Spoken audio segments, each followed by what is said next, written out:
Сегодня готовим замечательные свиные ребрышки в тандыре. Но так как на улице зима, и я давненько не разводил тандыр, нужно пойти его и начать прогревать.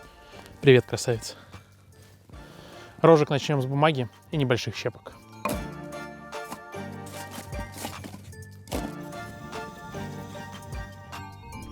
Пускай прогревается. Отлично. А пока тандыр прогревается, замаринуем наши ребра. Первым делом с них надо снять пленку. Поддеваем ее ножом. И дальше при помощи салфетки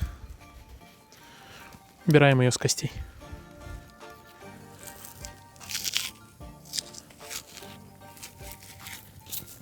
Так наши ребра будут намного приятнее во время поедания.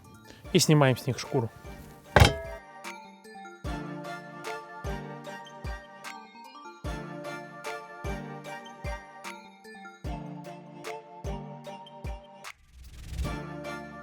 Отлично. В этом рецепте она нам ни к чему, но если хотите, можете приготовить из нее какие-нибудь чипсы.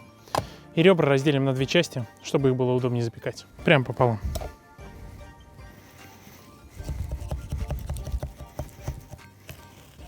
И займемся подготовкой маринада. Нам нужно надавить большое количество чеснока.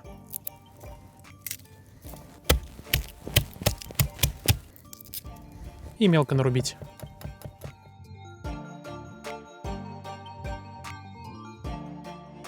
И переходим к ступке. Ароматный перец и кориандр.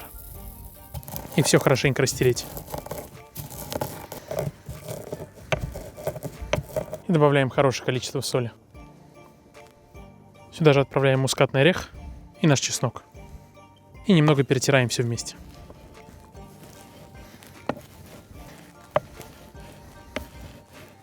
И теперь этой ароматной смесью натираем наши ребра.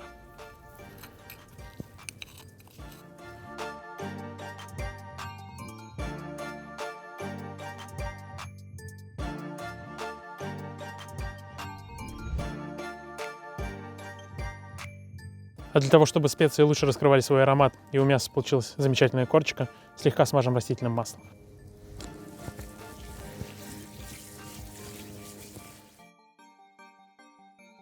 И оставляем мариноваться их примерно на 1 час. За это время приготовим глазурь. Отправляемся к тандыру.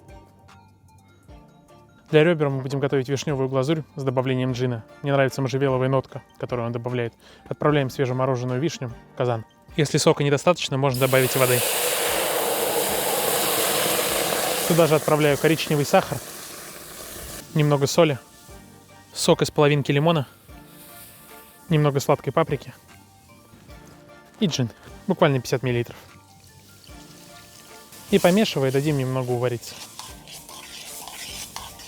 И как только соль, сахар и паприка разошлись, нам нужно загустить наш соус. Для этого будем использовать крахмал. Добавляю в него небольшое количество воды и размешиваю. Важно, чтобы не осталось комочков. И получившуюся смесь вливаем в наш соус.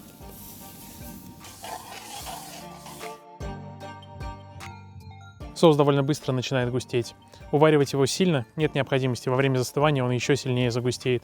Как только булькнуло первый раз, закипело, сразу снимаем его с огня. Смотрите, какая плотная пена у него получается.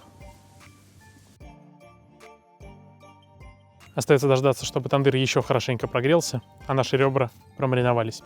И будем их запекать. Тандыр прогрелся, пора запекать ребра. Хорошенько нанизываем их на крюки.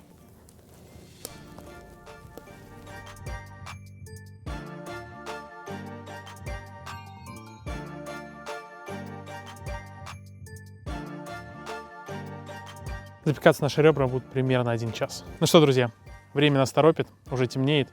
Пора доставать ребра, смазывать их глазурью и отправляться запекать их 2-й раз. Запах просто невероятный, чуть-чуть копченый. Красота.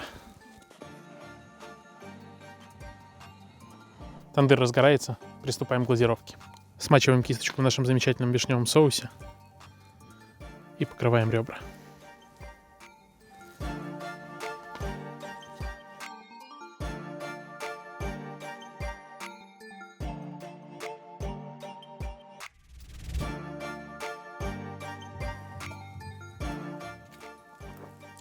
Ставим в тандыр 2-й раз. Ждем еще 30 минут и подаем к столу. Опа, красота. Друзья, спасибо за вашу поддержку, за ваши лайки, комментарии и за то, что делитесь нашими рецептами со своими друзьями. За вас. Давайте разрежем и посмотрим, что у нас получилось.